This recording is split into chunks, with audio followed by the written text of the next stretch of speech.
You're listening to the Velocity Podcast. Our goal is simple: increase the speed at which you succeed. Let's go. Hey everybody, this is Velocity, and I'm a single host today. This is Capurso on the voice with Tylor Gentry of Ambition Threads, and he's got a cool story. From time to time, you're going to hear us talk a little bit about, other leaders, other people in the industry, and just cool stories. This podcast is all about, increasing the speed at which you succeed. That's what Velocity is for me in faith, fitness, family, and kind of just life. And we were chatting a little bit beforehand, and I hate to have conversations prior to jumping on the microphone because it takes away the thunder of natural, let's call it enlightenment. Yeah. But Tyler's here, and we're going to go through his backstory. So, without further ado, you got Tyler. Go ahead and give him say hello. And man, first of all, thank you for the opportunity. Always a fan. Craig Capurso, the man. Tylor Gentry, born and raised in Murfreesboro, Tennessee. I'm the CEO of Ambition Threads. We're a motivating lifestyle clothing brand, empowering individuals to be the best version of themselves through hard work, faith, persistence. That's why we separated the triangle. It's nice. three keys to success, in my opinion. I love it. I love it.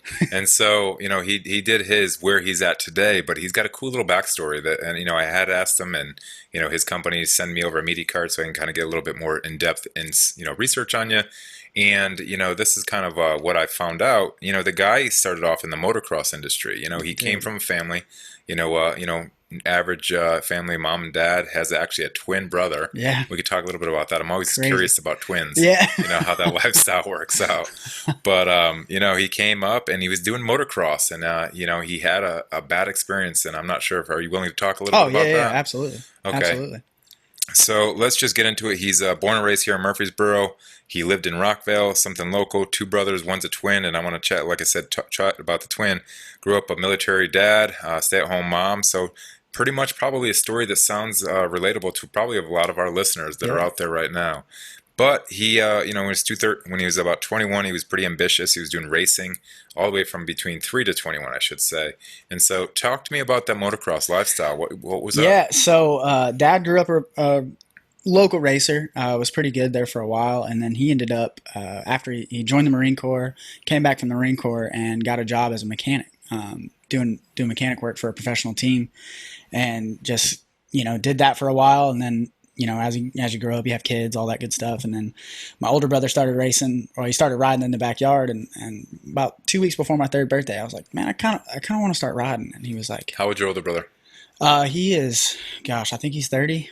I'm 26. Yeah, so he's 4 years older. Okay, so the twins are 26, you and your brother. Yeah, and then, I'm the baby. He's my twin's 4 minutes older. Oh, come on. Yeah, it's crazy. But yeah, so we just bought a 50. He had a 50 cc motorcycle in the garage, and he was like, okay, if you want to learn how to ride, you got to learn how to ride a bike first. So I was like, okay, I'll learn how to ride a bicycle. So learned how to ride a bicycle. Took me about a week. And right when I learned how to ride, he was like, all right, we'll put you on a dirt bike. And then the rest was history. So at a young age, you were riding dirt bikes. Yeah. Like I said, I learned how to ride a bicycle. And then as soon as I hopped on the motorcycle, it was like second nature, man. I got a daughter who's 4.5, and she's struggling to ride a bike right now. My stepdaughter's 6, and I can't imagine putting her on a dirt. Like we put her on a dirt bike 3 months ago, and I was like, this is the most surreal experience of my life. Like it was unbelievable, but it was fun, man. To be honest with you, every attribute I am, everything I am today was attributed to dirt bikes. Tell me about that, because I grew up with a very different story. I grew up with a sports background. Football was my thing. I played you look like a football player. I played since I was like junior Pee-wees all the way up until college. Then I played semi-pro. So I was trying to go pro. That was my thing. Motocross. So your dad got you into that, or your brother? I mean, that whole story got you going there. What's the progression? How does it work? It's pretty similar. You start out at local races. You start out as a beginner, and then you kind of move up the ranks. Bikes start as small as 50 cc's and go up to 450 cc's. So, okay. Now I would ride a 450 and ride it. But yeah, it's pretty similar. You kind of go to the local races and kind of get your feet wet and get that ball rolling. And as you get into the series, there's regional qualifiers for amateur nationals, and there's 5 amateur nationals within the states. So you go to try to qualify, you hit area qualifiers, and you hit regional qualifiers, and in the hopes of Was it a passion, or was it a money-making opportunity? Man. Talk to me about that. Well, there's no money in that sport unless you're a professional. I got into entrepreneurship because of I wanted to make a difference in that space. Because as a pro amateur, I'm sure it's a lot like, I don't know much about the football side of semi-pro, but I'm sure do those guys, you get paid doing semi-pro? A little bit. Not a lot. Yeah, not a lot for sure. But it's pretty much the same thing. Like you get sponsorship dollars and things like that, but it's nothing to write home about. We probably spent on average $100,000 a year and didn't make a dollar, you know? So it was that way from 3 to.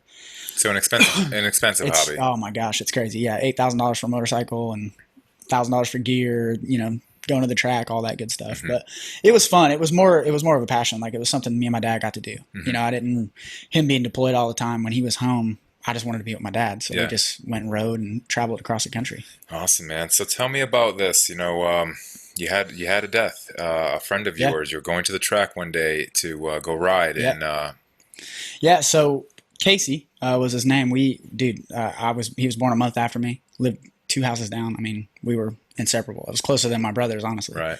And did the same thing. We had the same passion for motocross. And one day woke up and me and my girlfriend at the time, I woke up and we were getting ready to leave for the track and he was leaving early. How old were you at this time? I was 17, 18 maybe. So just out of high school? Just out of high school. Was fixing to start college. It was March. So was starting college already.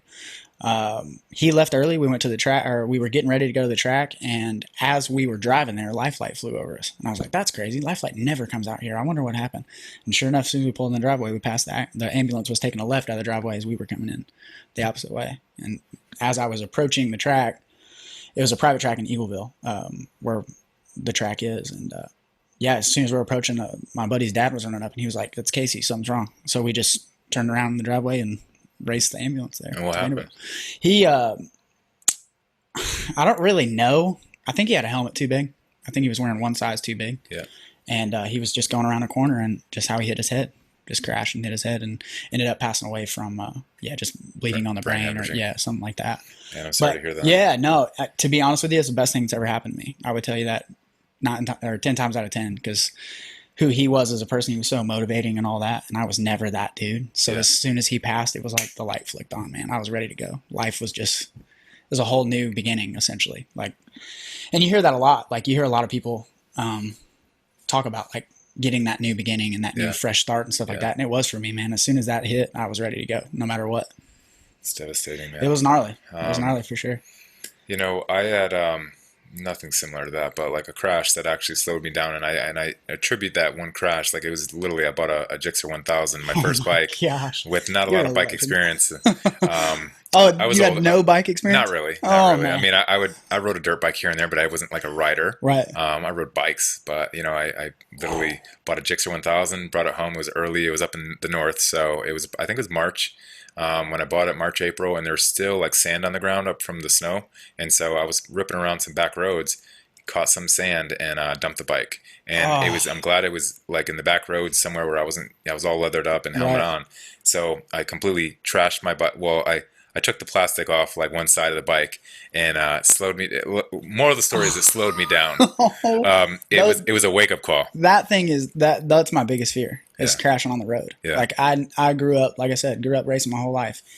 I've been blessed to not have crazy injuries. Like I think the most I've had 7 concussions and a couple broken foot, ankle, and wrist and little stuff. I broke my neck, but that wasn't bad. But it wasn't bad. It really wasn't. But my biggest fear is the street. Like I rode one street bike my whole life, and I was like, I'll never get on this thing again. Like, just something about it. But I'll jump a dirt bike 200 feet, no problem. That's interesting. Yeah, that's weird. The bike is a weird story, but literally it was one of those things where after it happened, it was just like, okay, this thing's powerful. Yep. I can hurt myself. Yep. Check. You got me. Okay. Life checked me right there. And I drove it for a little while longer, and then I, got busy with life and just ended up selling it. Yeah. It was when I moved to New York City, I just got rid of it. Yeah. But that happens, man. Like I said, it's that life check of like, okay, this is real life now. Mm-hmm. Life is here. My dad, he would always tell me when you're racing in the mud, you act like it's dry. So like you go off the starting gate and it's dry. Don't even put it in your head that's wet or nothing. But he would always say, now listen, if you fall, keep that same mentality because you're going to realize it's muddy. And I was like, man, that doesn't make sense to me. My first mud race, I was leading. I was like 40 seconds out front. Crashed. My bike got stuck. I ended up like, I don't know, like 23rd or something. And I'll never forget, I was riding like the dry, and as soon as I fell, when I got back up on two wheels, it was the slickest track in America. It's the same thing. You're like, what the heck is going on? Yeah. Like, You're looking out for everything. Yeah, you're like, cautious. oh my gosh. Yeah, barely like tiptoeing in corners. And it was just, but like I said, dude, motocross to me, obviously it's the best sport on earth, but it just taught me so much. I mean, so tell me about, because I mean, I think there's a lot of people that have lost and have, these instances that happen to them in life. And, yours was literally a tragic loss of a dear friend. How did that change you? Because, and what path were you on that you needed to change? I wouldn't say I was a bad kid. I get made fun of a lot. I used to do like music. Like I used to be obsessed with music. Just rap music in general, like everything about it. Well, I got a guitar in the room, and he just picked it up and said was going to start cranking on it. He goes, "You play?" I'm like, "No, I just have it for decoration." Yeah, it's decoration. But I just love music. Like my uncle was a rock and roll star and doing all that stuff, and I would make my own beats. And so in order for me to love rap music, I felt like I had to be a rapper. So I was smoking weed at 17, and my dad listens to this. I'm sorry, man, but just not necessarily mischievous or anything like that, but I was just sneaky, like just doing dumb stuff as a kid and all that. And really, I didn't have a purpose. Like I was just a dirt bike rider, and when that happened, I was like, okay, you can either continue on life as a dirt bike rider and either end up like him dead, or you can make a purpose. And my purpose was, at the time I didn't know, because I was just so depressed all the time and just mad, and ended up one day was like, man, what, like something that I just genuinely enjoyed doing. Casey and I would draw on blank white t-shirts, and we would draw our own motocross gear and put our own sponsor logos on it and stuff like that. And I was like, man, that was fun. I remember when we had fun doing that. And I was like, well, that can be fun again. Let's try it. Yeah. So I got, there used to be a program on there on computers called Paint. And I would just get on there and draw logos, and that's where I came up with my first clothing brand, was Relentless Clothing, and it was just about being relentless towards everything you do. Just be relentless, doesn't matter. And made a couple shirts and sold a couple shirts, and that was my first like passion project. Like I was. And when did that start? That was, the idea came about in 2011, honestly, but it really didn't get off the ground until like late 2013. Talk about that, because I mean, this is obviously an entrepreneurship kind of a podcast. We want to make sure that people are expanding their minds in different ways of building businesses. How's that work? So let's go through the steps of that, because I've got my stories too, but I mean, this is about you today.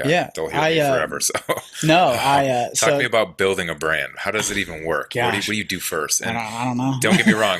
Relentless didn't work out. He's got this other better brand that we're going to get into, but I want to talk about the arc, right? The journey of starting something fresh and new. Where do you even start with that? The time frame that you did it. What did you learn? The lessons. So, floor is yours. Yeah. So man, I don't think I've ever done this before. So thank you for letting me do this. 2011, me and Casey were, like I said, we would do all that stuff, and he was like, man, it would be cool to make our own stuff. And we, in 2011, I was, I don't even know how old I was. I was probably 16 or 17, and like registering in my head how to make your own custom stuff, not even just shirts, just stuff. Like, I don't know what to do. Like, we grew up in a small town in Eagleville, so I don't know, man. Like, you figure it out.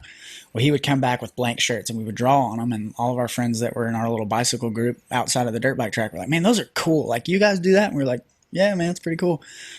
Fast forward, So proof of concept. All right, listeners, proof of concept. So he went and basically had an idea, and he did proof of concept. He showed it to some people, small market. So if giving you some application and steps here, guys, proof of concept. Have an idea, jot it down, distribute to a small group of people, find out if it's going to fly or not. Yeah, I think that getting that outside confirmation, we kind of live in a world to where people yearn for outside confirmation. Mm-hmm. And I think it's a fine line. And I think, something that you show pride and passion in, showing it to your peers and showing it to people around you is very important. Like if I showed you this shirt and you were like, it kind of sucks, I'd be like, probably not going to make it. You know what I mean? Like, well, it's good. The reason I want to say this is because I've got about probably my most expensive lesson learned was bandanas that I bought, and I bought thousands of them, and they look really good on me, but not a lot of other people. Everybody else was like, you keep going, Craig. So I thought it was going to be the coolest thing when I was running my brand Fire and Ice Fitness, and nice. I bought a bunch of these as like my starter project, and I should have done proof of concept first. So I ended up buying first. Yeah, that sounds expensive. I don't know where that came from. I don't know where, I just was like, man, this is pretty cool. I want to show my friends. And ended up like I said, fast forward to late summer. So I'd finished amateur nationals for motocross. Those are the best results I ever produced. Came back home and said the age-old question of now what? And so I was like, okay, now what? Got on paint, drew some cool logos, was with some fellow motocross kids, and they were like, man, that's really cool. You should make a shirt. And I was like, dude, I don't know how to make shirts. So I did the old Google and said custom t-shirts and found customink.com. I made 10 shirts, gave them to all my buddies, and learning what I know now about business compared to or to what I didn't know then is essentially influencer marketing, right? Like I grabbed 10 of my closest buddies and was like, hey, look, this is our shirts. This is what we're going to do together and you're going to wear it. And they were pumped on it. And Relentless did not last as long as I wanted to. It was about a 3 or 4 month process. All the money that I made went to dinners with girls and, dumb stuff. Yeah. But a lesson learned, reinvest in your product. Yeah. For all the listeners, don't do that. Always put your profit away and don't even mess with it until you can buy a Lambo. But yeah, it was a lesson learned. Like I said, it was after all that was said and done and buying all those girl stuff, I was like, man, that was pretty cool. Like, at least I pulled away from it. Like, I could create something that could almost have traction. So what told you that you weren't going to be successful with Relentless? Like, what were the steps? Because, I mean, again, I want to bring, so you went on proof of concept, you found people that were going to do influencer marketing, you found, your distribution, you probably didn't have a good source of getting cheap product yet, but at least you were able to sell. So you're breaking even, actually made some money on the product. The process was learning the process. Yeah. I ended up making a few dollars and it really wasn't necessarily like it didn't work. I just quit working. I was still in the midst of trying to create this career of being a professional motocross racer and would design shirts and sell a couple shirts. And then we would either take the money and I would go take my girlfriend out, or we would put gas in the truck and go to Alabama to go race. And then, so it was more or less me just not putting the effort towards it, basically is how it ended. And then, it just ended there. There was no pushing forward or even when coming up with ambition, like I knew it was going to be way past the name of Relentless. Like I didn't even want the name anymore. Right. We'll talk that through. So, all right. So now that you lost kind of that energy pushing Relentless, you're growing in the world. So what was the transitionary period from, and what were you doing for work? Was this your work? Or talk to me about that. So motocross took a lot of my time. Mm-hmm. And then as I was going through college, left college and basically went one summer to my uncle, and he owned a painting business, like construction. And went to him one summer and ended up staying there for like 4 years. It was a pretty good long time. And in the midst of learning construction and learning that side, I got to see, he was working for family. So I got to see stuff that most people didn't get to see. And that was the back end side of what is now I see as entrepreneurship, was, having to make sure that, all your vendors were being paid and all your bills were being paid, and having to learn about money and having to learn about marketing. And he's an old school dude. So he was doing old school, like passing out flyers and business cards and stuff like that. Way different than what we do, So I got to learn that side of it. And about 3 years in painting, I was like, man, like I need, like there's something out there for me, but I just don't know what it is. Like I need to figure it out. And I'm a Christian, so I, put my faith in the Lord and was praying and I kept going back to fashion. Like I grew up lower middle class and grew up racing, so we didn't spend our money on clothes. So the more money I made, I just dove into fashion and found all these favorite brands that I was buying, Nikes and Reeboks and Adidas and all these other brands. And I was like, man, like I could do, like, this is awesome. Like I could do something like this. I know I could create something totally cool because I feel like I have an eye for it. And then, one day I was praying super hard and drove to my dad's house now, went to bed, woke up 2:30 in the morning and wrote down the word ambition, and then went back to sleep, looked at it the next day, and I was like, that's a pretty cool name. I don't know how the hell I got that. I still have that paper at the house. That's awesome. And a couple nights later, was still praying, and I was like, okay, ambition. What does ambition mean? It's the deep desire to have success, right? That's a brief definition. And a couple nights later, ended up waking up and drawing a crazy looking triangle. Went back to bed, woke up the next morning, and I was like, man, that's cool. I wonder, met a local graphic designer, got him to draw it up, and then there we are. That's sweet. It's crazy. So many times is like, people like us entrepreneurs that you'll have a thought, it'll come in your head, it'll stop you from sleeping at times. Yep. I literally have put like notepads by my bedside. I was just about to ask you if you did that. Oh yeah. I have awesome notes. I have literally, you scan my phone, you scan anything that I have that's digital that has notes. I have notes, I have voice notes, and just Yep. like thoughts. And Oh, I've been a fan of voice memo lately of just Yeah. like, hey, don't forget this, or hey, what this would be cool if, and then you go back and listen to it, and Yeah. some of it's good, some of it's complete Yep, trash. exactly. Yes, 100%. But it's pretty neat to see like that arc of Yeah. your, your thought process, your sequence. Like, all right, I'm doing this thing. But I also want to touch on, because this is what I feel like this gets missed a lot, especially in the fitness world. Like, you'll Yeah. see someone like myself who's made it very high in fitness. Everyone forgets what we're doing in that time frame. Yeah. And what I think to myself is, like, when I'm asking the question, like, okay, I know how to work out, I know how to eat, and all these things I'm giving to you, but how do you do that along family, life, fitness? And so you're building a business. And so Yeah. that's why I want to get into those questions. Like, when people are like, well, how do you build a business? Because I need to live and eat, pay my rent, and all Yeah. these other things. So Yeah. talk to me about that process. And you were working with your uncle, Yeah. And, but you were going to school. Like, get yeah. into the real. So started college, like I said, and through college, I needed a job. I ended up working at Nissan, which a factory job for a little bit, and then that's what drove me to. Parents paid for college. You paid for college. No, so actually, my dad was in the military, so we were blessed to have the GI Bill. Okay. And it actually paid us kids, us being kids, me and my twin brother. It paid for us to go to school. Okay. So I was getting paid like $1,200 a month to go to school, and still dropped out. Like, my dad still hates me for that. But yeah, so I was getting paid to go to school. I worked at Nissan. Hated my life at Nissan because nobody. If you hate a factory job, you should definitely leave it, because it's just a pitless hole. Yeah. So I left there.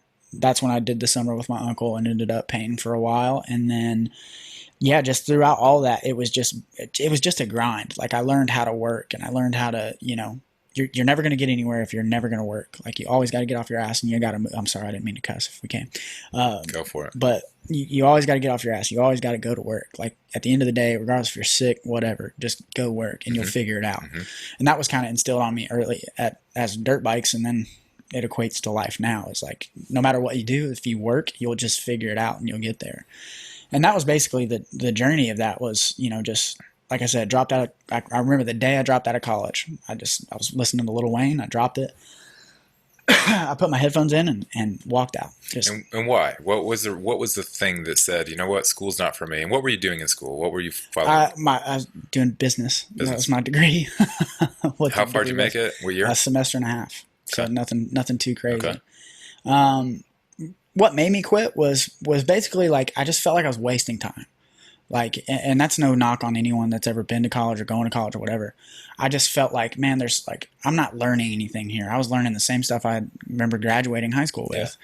Yeah. And as I was going through it, I was like, man, like, I don't feel like business people learn from sitting in this same spot that I'm sitting in and learning about business. I was learning about macroeconomic funnels and crazy stuff like that, which I'm sure I'll use one day, maybe in business. I don't know, but or you can hire the right person to or be I better can just that's a really good point. I like that way better because I'm not a numbers guy anyway. So all those finance classes, I was like just looking at just Chinese almost, and that's what I equated to. It was just more or less like, man, I just feel like I'm wasting my time. I don't feel like I'm doing anything productive, and that's what made me want to go work with my uncle, because he was like, dude, you can make, that was my first financial decision was, dude, you can make a killing doing this. Like, come work with me. And I was like, heck yeah. Like, this is way better than making $1,200 a month for nothing. So yeah, ended up working with him that one summer. And like I said, it turned into 4 years, and I was making a killing and living life and doing what I needed to do. And that's when I really honed in on the purpose aspect of it and was like, okay, making all this money, like, put some money back and actually invest in something that creates a purpose instead of a product. Like, don't be a normal cog in the machine. Do something different. Make a change, make a difference. And that's where ambition came from. So 2017, you have this thought in your head. You write down ambition. You find a logo that corresponds. How important was it to find that logo? I know that's part of your design because you're a clothing company. So that was a very important step, obviously. Everything. Right. Everything. Yeah. I felt like seeing that. I needed to see that emblem before I knew the word. Okay. And I feel like we do a pretty good job of people resonating with that now. You know, like, you see it and you're almost like looking at the Nike check. You're like, that's the thing. And I'm mixed on that right now because, even a name sometimes for a business like Google. What is a Google? That's a good point. You know what I mean? So it's really like some businesses, some brands need branding at the forefront of everything they do, and some do not. That's a good point. And a clothing brand, obviously, if you're going to wear something across your chest, you're going to need to fall in love with the product, what it's putting out, A, Right. what it looks like, and then B, the meaning behind it, because you're going to be wearing something on your chest. And I've had a lot of fitness friends in the industry put their name on their clothing. And So fit. And I would be like, Yeah. so silly. Yeah. Who wants to wear your name on the chest? Yeah. Like, I was approached at one point by, what's that? Jeez. Not Christian Guzman, is it? No. But there's one of these bigger brands that were doing, like the Olympia and Lift It?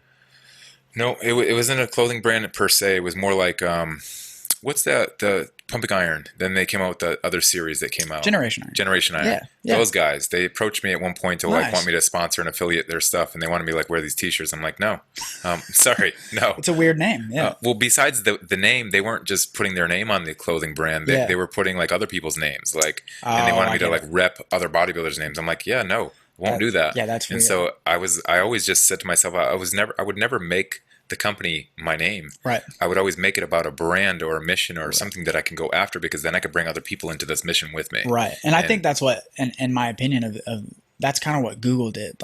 It's a made up, I feel like it's a made up word, or it was at the time, but now it's so just, your daughter probably says Google it. You know what I mean? It's such a, it's a verb almost, Yeah.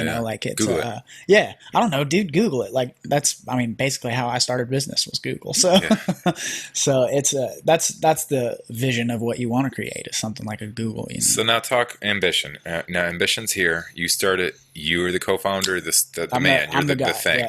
Yeah. How do you start it? Who do you bring in? What's the first thing you do? You got a designer, obviously, to get your emblem. Does that designer stay with you? Is that a contract worker? Yeah, so literally, I want to dissect the brand.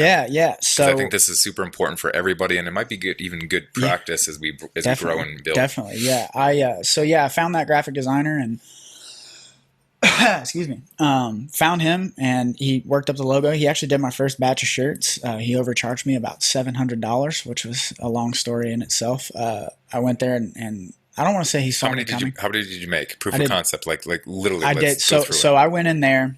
We got the logo, and I taught myself graphic design. Right. Mm-hmm. So I downloaded Photoshop. I said, look, I can't afford to pay anybody. I can't afford to do it, so I might as well figure it out. So I went home, I downloaded Photoshop, I uploaded the file, and I just started working. I just did what I knew. We had a couple courses from high school that I had remembered. I could screenshot pieces of T-shirts or draw actual T-shirts and put them online, and then put a logo to it. Mm-hmm. So the first design was just the logo on the shirt, one color, and then I came up with another one that was cool. I just made went through all the fonts and picked my favorite font and it was actually called Ambition Apparel when I first started. And we just dropped the apparel because, I didn't want it to be just about apparel. Mm-hmm. The first shirt said Ambition Apparel with the logo in the middle, and then the other shirt had just the logo. So it was two separate ones.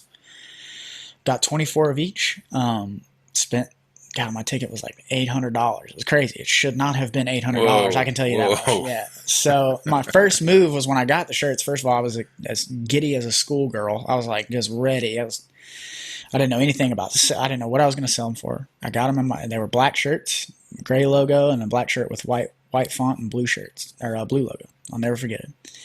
My first move was I brought them home, counted them out, got all the sizes squared away. I made a makeshift warehouse in my closet at my first apartment. I still have pictures of it. It's beautiful. I'll have to send them to you. Need those. Yeah, it's and they were small, medium, large, and a couple extra larges because I didn't know extra large people at the time. If you're listening, go to the website. I'll make them give me those pictures so you can see it. I promise I will. But yeah, small through extra large, 24 shirts each style, and I don't know where this came from. And like I said, it was very similar to how I did with Relentless. I just picked, at the time, social media or Instagram really was just kind of getting started around that time, at least gaining a lot of fire. And so I said, man, I need to get on Instagram and just see. And I just knew a couple people that had 2,000 or 3,000 followers, and I was like, I need to give them a shirt. If I don't know them, I'll just go introduce myself. So at the local gym, at Gold's Gym down the road, I just walk in, see them, and I was like, hey, I've started this cool little side gig deal. Here's a shirt. Well, then those people, I didn't even intend on them posting it. He approached me at one point. I did. And he still don't have a shirt. You do have a shirt. I didn't anticipate anybody posting it. I didn't even think about it. Like I would make motivational videos about me, hey guys, the ambition's coming, it's coming, it's coming. Well, when it came, I didn't even post about it the first day, and they went home and posted about it. Well, then their friends hit me up and then sold a couple shirts, ended up taking that profit and saving it, bought more shirts, and just kept that ball rolling. And then we came out with a couple hats, and then we came out with a couple other shirts, got a couple more designs, and then that was nice, man. It was a whirlwind, man. It was a lot of fun at that time. I can vividly remember like pulling shirts out of those boxes and be like, man, this is cool. I can't believe we sold 3 shirts today. This is really cool. And then, then the hustle kicked in of like, okay, well, if we made, $600, well, next week we can make 12. So let's go make $1,200 real quick. And then, like I said, that, the more you dive in, the more you realize how much you have to purchase before you have to sell. So saying that right there is a good segue. So I spent a lot of money like you up front on things that I thought might sell, and yours sold. Mine didn't. Yeah. I didn't do a good job. Bandanas? Yeah. I have a couple different things that we don't need to get into it. I got you. You got plenty. I got you. You guys too. You want one? Let me know. You pay shipping and handling. I'll send it to you. Very good price. $0.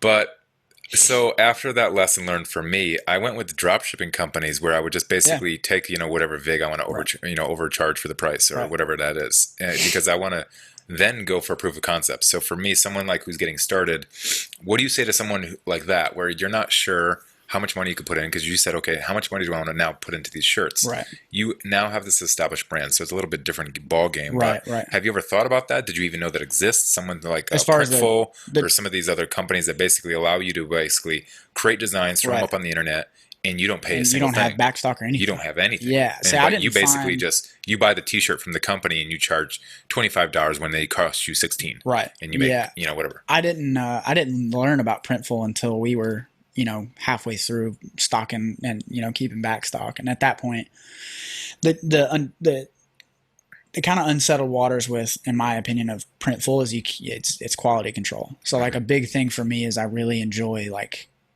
researching fabric, and especially now that we do a lot of cut and sew stuff, like having that perfect fit stuff. That's the only downfall to a Printful or something like that. You could get it shipped to your house, but still, even at that point, if I got one shipped to my house and I sent you one, they could be different. Sure. And that was the thing that I kind of wanted to stay away with. A lot of brands, there's some brands now that, maybe quality is not the forefront of the brand, if you will. Like, I know everybody cares about quality, but there are some brands that don't preach on quality as much as others. And I feel like we do a good job of quality, and that's something that I took pride in. Yeah. So I definitely wanted to maintain, the best quality possible at all affordable prices and all the bells and whistles that everybody else says.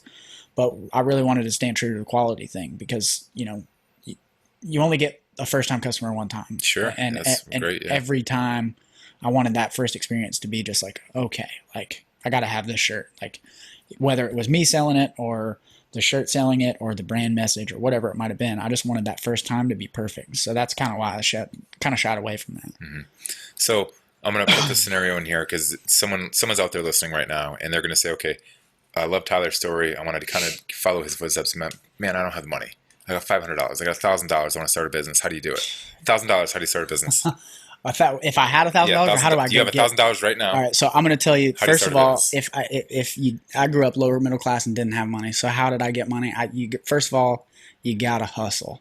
I sold tennis shoes. I sold old dirt bike parts. I would sell anything I can get my hands on at my dad's house. He used to get so mad at me because I'd be like, hey, what are we doing with that? Let me have it. Like, I'll go, flip it, make $10 real quick. Like, I've never been ashamed.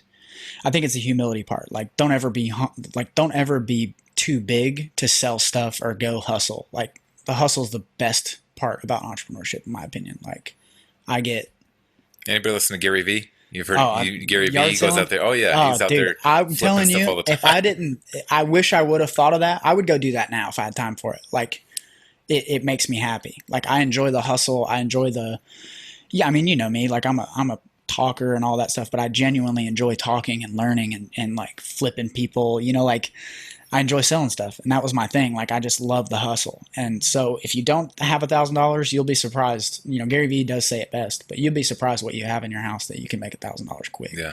But if I had $1,000, let's just say this person's doing a clothing brand. Yeah. First of all, get a good logo and a good design, or not necessarily a good logo and good design, but something that you can stand on. Okay. Like the cool thing for Ambition was the word, everything about it, I could stand for. And to me, that's a very important part. Yeah. Sorry, I'm coughing so much. I just ate. It's got COVID-19. No, I don't. Pretty bad. No, I don't. I'm wearing just a mask. Extremely full, and gosh, I feel just fat. Anyway, so get something you can stand on, and then I guess step 2 would be to be, if you're a quality brand, look for quality, but also don't obsess so much over pricing. Like, I'm sure you'll attest to this, but like, you're never going to make $1 million on your first sale. So like, don't worry about losing money. Don't worry about anything. Don't worry about your initial investment. It'll all work itself out. Like, just go hustle and do good by people. And I think that, $1,000 will turn into $2,000 pretty quick. So he's not giving you the roadmap, but he's giving you the strategy. Yeah, the mental strategy. Listen, I'm not going to lie to you. I'm not a roadmap person, because I think that, every person's different.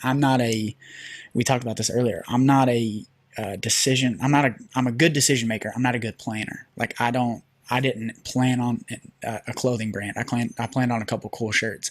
Then I fell in love with shorts, and then I fell in love with hats, and then I fell in love with joggers and shoes and all this other stuff. So now it's a clothing brand. Then it'll be, the next step will be past the clothing brand. It'll be a accessories brand when we do watches, and then the rest is history. So I'm just not a good planner, and that would be something that I'm currently working on now. So my best advice is to make a loose plan, because the cool thing about entrepreneurship, in my opinion, is you have a goal, and that road from where you are to where you're going is the craziest, windiest road in the world, but you always get to the goal. That's right. He brings up a great point, because nobody saw COVID-19 or any of these current situations that we're being trying to figure out life as we go. I agree. And I equate it a lot to your realm of world, if you will, but I equate it a lot to fighting. Like, if you've ever been in a good fight, you feel like you got everything you need, and then you get tagged once, and you're like, whoa, okay. I got hit really hard there. And most people are like, okay, I'm done. I don't want to get hit again. Or people like us are like, okay, so that was a right hand. All right, well, I'm going to block the right now. Yeah. And then you get hit with the left, and you're like, okay, well, now I'm going to try slipping this time.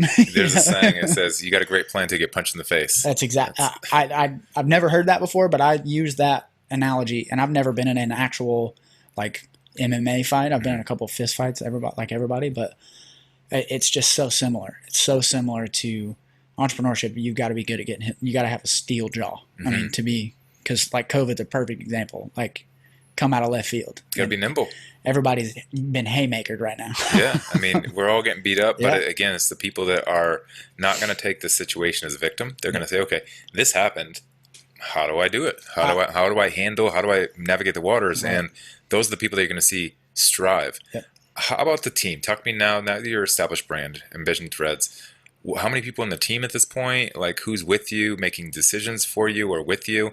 Talk to me about the growth of this company. So 2 years in, I met my now business partner, Mike Byers, who's the founder of Nutrition Factory. I walked in one day, and this goes into the hustle sales ship of who I am.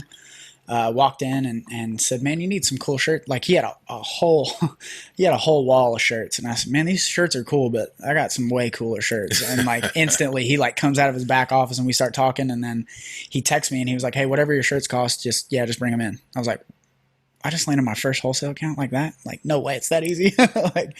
And a couple of days later we had another meeting, and he was like, man, you need to we should partner up. We should do some cool stuff. And at the time, I was full into construction and full into growing this brand. So I was like, dude, I don't know who you are. Like, no, I'm not.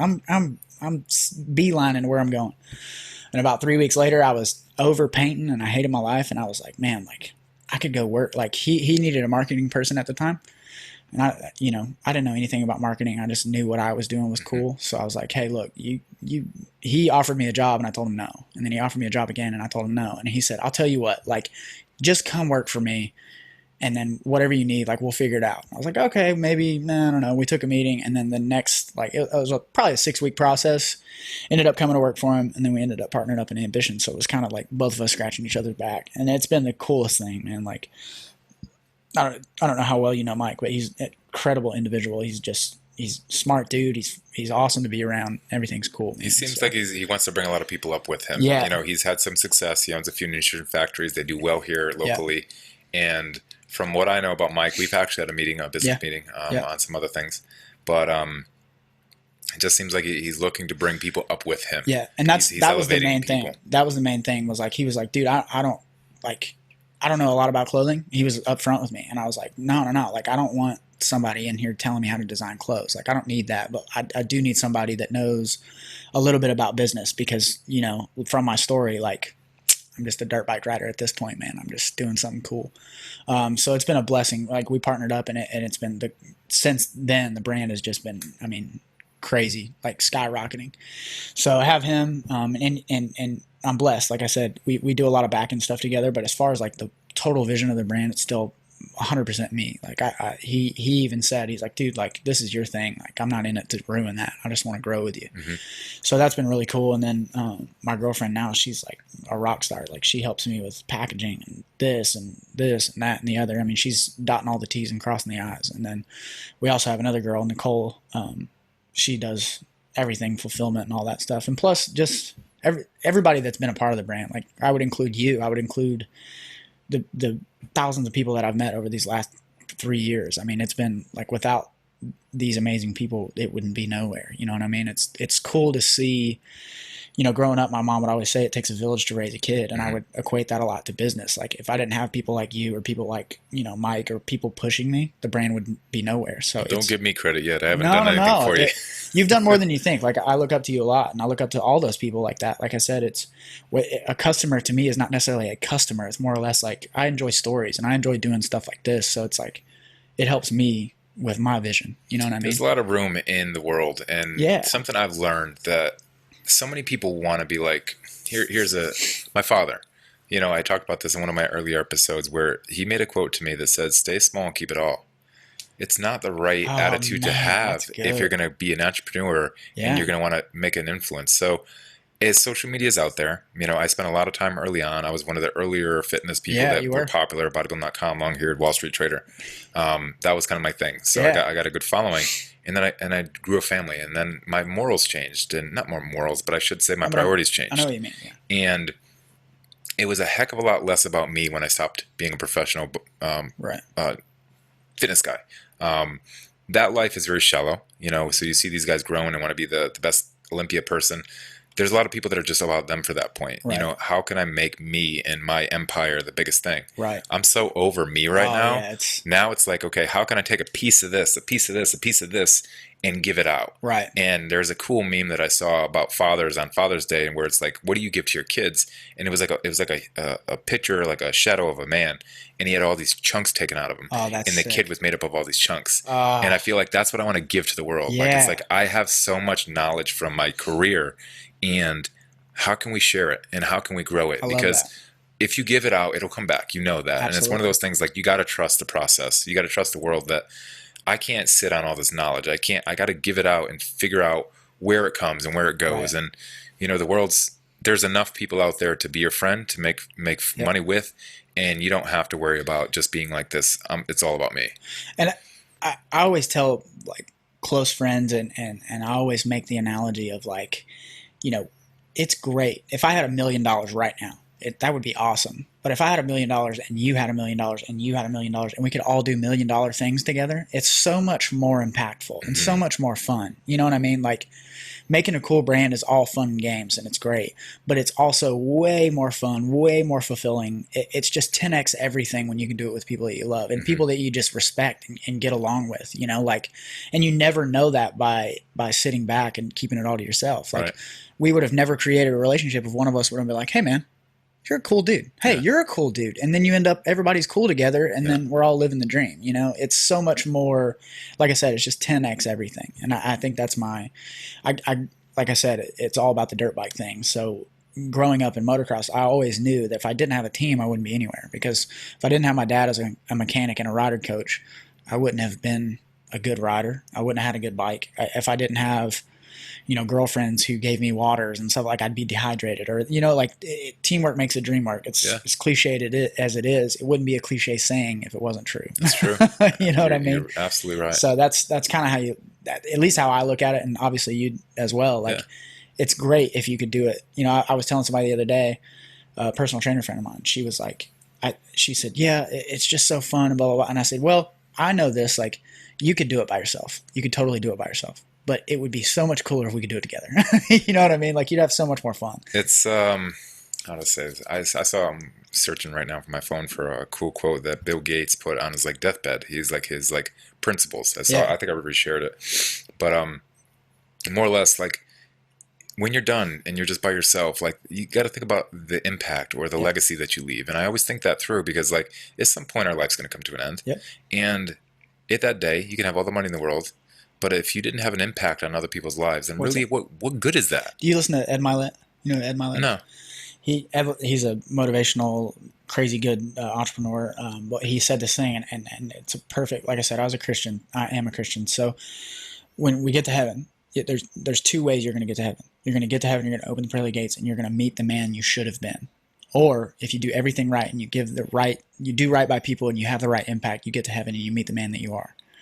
And that just gave me chills. It literally speaks volumes, because I was like, man, the last thing I would want would be to get up to heaven and look the man eye to eye that I was supposed to be, but I didn't make the right decision, or I didn't, not necessarily the right decision, but I didn't do right by people, or I didn't follow what I was, my passion, or what I felt was right, or anything like that. Like I would hate to get to heaven and be like, hey man, look what you could have done. Mm-hmm. Like, look at the impact you could have put on the world.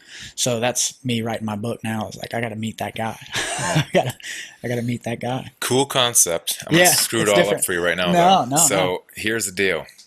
We're in this crazy time right now. And I've never been a political person. I wanted to stay clear of politics because I was trying to grow this me in this world. And it's like, you don't want to upset the boundaries, but like, I don't want to shift this episode on you, but I do want to have a conversation about like currently what is going on. What do you see out there? Do you watch the news? Because like my wife, literally, I've been in a funk for the last 2-3 days. Yeah. And I'm a little angry, and I'm just walking around, and I'm not me right now. And I'm angry because I want to go out and like freedom fight. I want to go out and like with your American flag T-shirts on and rock and roll. I do. I want to go stand up to like the people that are messing with the statues. I'm like Captain America. Okay. So you posted something the other day. And I said, wow, if people thought like that. You posted how do you know where you're going if you don't know where you've been? Yeah. And I've always been a history person. I've always thought, like you learn best from mistakes made or whatever. Is that your printer? Are you printing something? Oh. Is that my check? No, I'm just kidding. But you said, like, I'm a firm believer in like you learn from your mistakes. Sure. Or you learn from just past in general. Like you wouldn't be where you are today if you didn't go through bodybuilding.com, learn all the cool stuff and all the bad stuff from that too. Yeah. As far as the world, I'll give you a statistic. You're 27, every minute of news you watch, you're 27% more likely to have a bad day at the end of the day. It's interesting. So I don't watch the news. My girlfriend got on to me the other day. She said, we need to watch the news. We need to know what's going on. I was like, we know what's going on. Like we're is that a flyer? Yeah. We know what's going on. Like we're Facebook and Instagram and all that stuff. Everybody's posting all this stuff. And to be honest with you, I think we're in a world of uncertainty. Mm-hmm. I think that nobody knows the real news. Nobody knows, I heard the other day that if you don't wear a mask, you're going to catch COVID. But then I read the same article that said, don't wear cloth masks because they're not good for you. So it's like, well, what do I do? Stay in my house all day? I can't do that. Right. So I don't know. I've always been and it comes from my faith, but I've always been such a positive person about life in general. I believe in humanity, man. Mm-hmm. I really think that the right people like yourself, people that do stuff like this, myself, all the people in our circle, I think that people like that are the ones that prevail. And the more you are who you surround yourself with. So if you're around people that are positive and uplifting, or if you're vice versa, if you're around those people that are like, did you watch the news?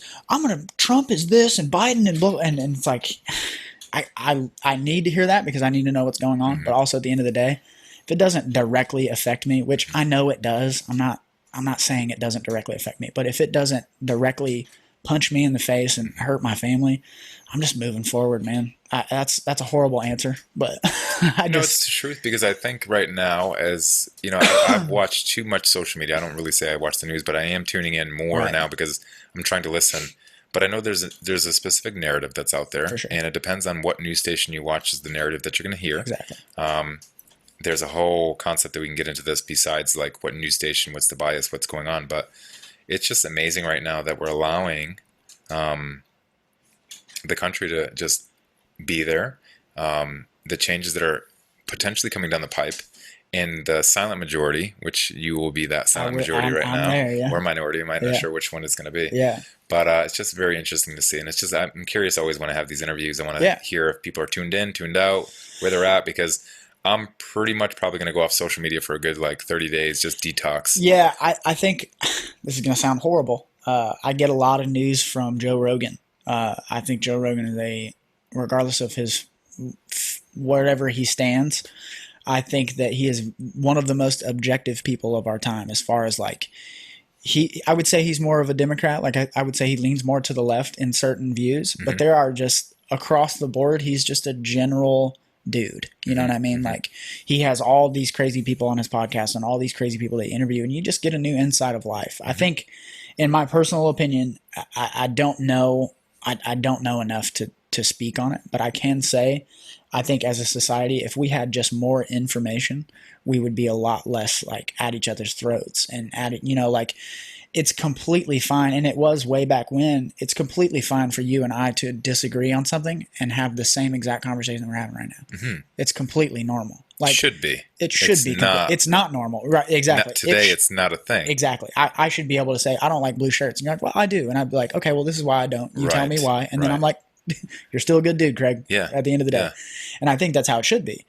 But yeah, unfortunately, we have to go to stealing stuff, and because that's the normal, I guess. I don't know. I don't want to take it to south on your episode. No. I'm like I said, I think that people lose hope in humanity, man. Yeah. I think that, like I said, I got into everything I'm doing now is because I love people, and I love the difference of people and what makes us so different. Because used to when I was in school, we would be called a melting pot. We would have blacks and whites and oranges and greens and reds and all these different people. But the coolest thing about it was it made us all one. It made us all cool. Well, now everybody's getting divided and all this craziness. And it's like, hey, remember what we used to do and love each other, regardless if you were whatever color or whoever you voted for. I try to post sometimes, and I just posted yesterday about kind of saying, if you forgot, you should have been taught by your religion, your mom, your dad, your teachers, that you should be loving, you should be forgiving, you should be just good and honest to other people. Right. And it's just the law of do to others what you want done to yourself. It's just silly, but a common thing that you could put in place is say karma, and say, if I did this act, would I want it back done to myself? And if I did not, then don't do it. My uncle used to say that pretty good. He used to say, back in my day, my dad used a belt and blah, blah, blah, or whatever. But he would say it wasn't the belt that scared us. It was scary and it hurt and all that crazy stuff. But he was like, at least when I got older and I started to do something bad, I was like, ooh, I probably shouldn't do this, And I was like, I feel like we've lost that. I worry about more. Now I worry about having a daughter. I worry about that more because what we know, we can filter it to our kids. We can say, hey, look, this is bad, this is good, so this is how you're going to grow up. But by the time they get phones and all this craziness, it's do you want to bring that into the world? And then the cops and these other things, who's going to want to be a cop after this century? That's what's scary going on right now. That's scary too. What does that even look like? My dad was a police officer, along with the military thing. So I'm with you. There's a side of me that bleeds red, white, and blue. I drink Bud Light like it's going out of style, and so there's a side of me that does that, and the new side of me is more or less, like I said, it's the humanity thing. Everybody's always going through something, so I'm not. Who am I to say you're wrong and I'm right? Sure. You know what I mean? But I would hate to see a world without cops is all I'm saying. And I would also hate to see a world that's run by the military, because I know some stuff that my dad's told me that if we get to that point, it's scary, man. Yeah. I'm reading Eric right on my table over there, Eric Metaxas's book, If We Can Keep It, just kind of like a history lesson of like religion and how faith was intertwined into the doctrine of the independence and all the things that we've done to break away. And it's just amazing to see like how far we're coming from our founder's vision and crazy. People getting twisted with it. But it's crazy. Talk to me a little bit about, let's end this kind of episode on like where you're going. Where can people, start thinking about what Ambition Threads is going to be in the future? Where you're going? Like forecast for me 5 years. Oh, man. What's that 5-year plan? Right. And I know you don't like to think about 5 years. No. Like to think about today. I am a today person, but like I said, I look up to you more than you know, and I look up to other people, and I have to plan. You have to plan. You can't. It's like going to the grocery store. When you plan business, you just live your life. I just live life. We said this exactly on we said this on the podcast or on the ride over. We forgot something we had to go to the store in. I told him literally, and he rephrased it the same way back to me. As an entrepreneur, a lot of times we're so busy with the details of our businesses that when it comes to life, you don't want to think. You are like a bag of rocks. Just bring me with you. Yeah, I get to the point now to where I pick out my outfits a day before. That way I don't have to wake up and make a decision. I just wake up, get my clothes on, and leave, and then I get to work, and then it's all just pew, pew. And I am not a attention to detail person. I am more now than I ever have been. So learning that is definitely a process. But I'm going to tell you 2 answers to your 5-year plan. Right. Okay. The respectful answer to a 5-year plan is that I'm going to hustle. I work harder now than I ever have before. I see this thing going global, to be honest with you, within the next 5 years, 100%. The message, everything about the clothes, the future plans as far as what we're releasing, it's on trend with like the new tie-dyes and acid wash and all this crazy fashion stuff, but it's also twisting it to make it our own, and also grabbing stuff from old and making it new. So in my opinion, we're coming with a whirlwind of all this cool fashion stuff, and it's just the coolest thing in the world. So 5 years, I would like to say that we're in 50 states, at a minimum 50 states. We're at 13 now, so couple more to go. Cool. And when you say in 13 states, you're talking about actually having a retail location. No. So consistent orders in 13 states. Okay. We're pretty heavy, oddly enough, in Alaska. I know a few people in Alaska, and it actually has kind of in this few little areas has grown up pretty big. A couple in California. We have surrounding states here, Alabama, Georgia, North Carolina, stuff like that. Just consistent orders. Retail wise, I would love our 2-year plan is to have a retail location here in Murfreesboro, and it'll be the only one. I want to have like a flagship. You travel to us to get the full experience of Ambition Threads. The entrepreneur in me says, scale it and roll. I know. Buyer beware, caveat emptor. I know.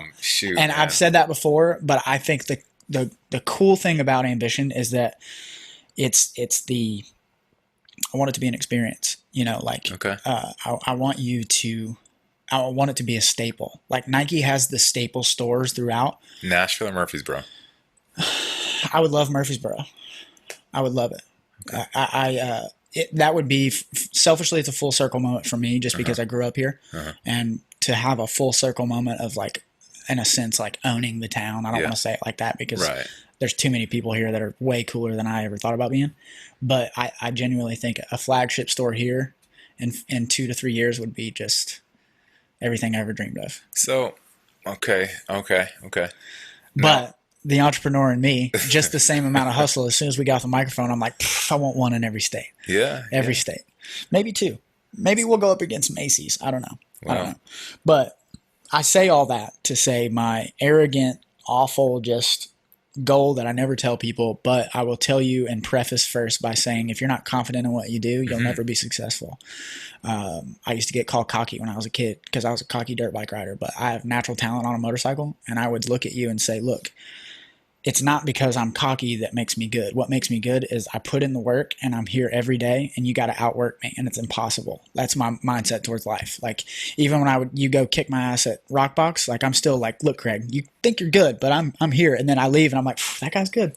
You know what I mean? Like you're a confident dude and you know how to do that. And that's how I feel like everybody should be towards their business. Like, or just really in life. But like, if you don't have confidence, you're not going to get anywhere. So my 5-year goal is to outdo Nike. I think they're going to buy us. All right. Yeah, they'll buy us out because they're going to get intimidated and it's off to the races. I genuinely believe that. I'm a crazy human being when it comes to that, but I think every king is meant to be overthrown at some point. And I think that, all the great kings that have ever reigned or whatever you want to call it have been overthrown by something. And I think that this time it's going to be a not necessarily that Nike's bad or anything or any of those brands, but I think that there's a resurgence of a positive movement that people can vibe with. And I think we got it. I really do. And I think it's not just because me, it's just, you need somebody crazy enough to lead the front, but what actually leads it is people, like we'd be nowhere without everybody wearing our shirt. So if we can get 1 billion people in a shirt, that'd be on to the races. It'd be something. It'd be sick.